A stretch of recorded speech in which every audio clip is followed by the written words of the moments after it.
নেশায় আসক্ত প্রবীণ ব্যক্তির গলায় দড়ি দিয়ে আত্মহত্যা, এলাকায় চাঞ্চল্য।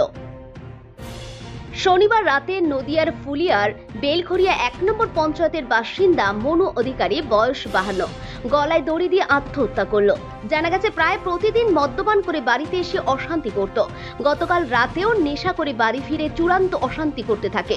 পরিবারের দাবি, গতকাল রাত্রি ৯টা নাগাদ চরম অশান্তি করে হঠাৎ ঘরের ভেতরে গিয়ে দরজা বন্ধ করে দেয়, কিন্তু সময় বাদে বাড়ির লোকজন দরজায় ধাক্কাধাক্কি করেও না খোলায় দরজা ভাঙতে বাধ্য হয়। লোকজন দরজা খুলতে ওই ব্যক্তিকে ঝুলন্ত অবস্থায় দেখতে পাওয়া যায়। তড়িঘড়ি মনু অধিকারীকে নিয়ে যাওয়া হয় হাসপাতালে। সেখানে চিকিৎসকেরা তাকে মৃত বলে ঘোষণা করেন।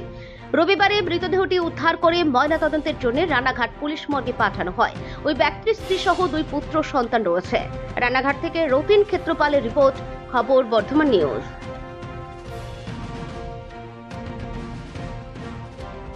ঘটনা ঘটলো এখন তো আমি তো দেখলাম অশান্তি, এই যে হচ্ছে আমি দেখে দেখে আমার বাড়ি এলাকা হচ্ছে এই যে দেখ, হ্যাঁ আমি তো এখন বড়। এটা যে মারা গেছে সে কি হয়? আমার ভাই হয়। কেন মারা গেল কেন? ওই যে মদ খাইছে। মানে মদ কি অশান্তি করতে পারে? হ্যাঁ। প্রায় দিনই করতো। কি বলবো? কখন হয়েছে ঘটনা? এই কালকে রাত 9টার দিক। আচ্ছা, তবে কি আপনার হাসপাতালে নিয়ে গেছিলেন? হ্যাঁ, হাসপাতালে নিয়ে গেছে। তবে কি মারা গেছে চিকিৎসক বললো? হ্যাঁ। কি নাম? মনু অধিকারী, বয়স কত হবে? 52। এর আগেও কি এরকম ঘটনা ঘটানোর চেষ্টা করেছে? হ্যাঁ, এরকম আগেও কয়েকবার এরকম। তাহলে কি মরবো, খালি মরবো। আচ্ছা, এই মদ্যপান করার কারণে কি ঘটনা মনে করছেন? হ্যাঁ। বাড়ি কোথায়? ফুলিয়া বেলঘরিয়া। আপনি কেমন? আমি ওর দাদা। বাড়িতে আর কে কে আছে না? 2 ছেলে আছে, বৌমা আছে, বাড়িওয়ালা আছে।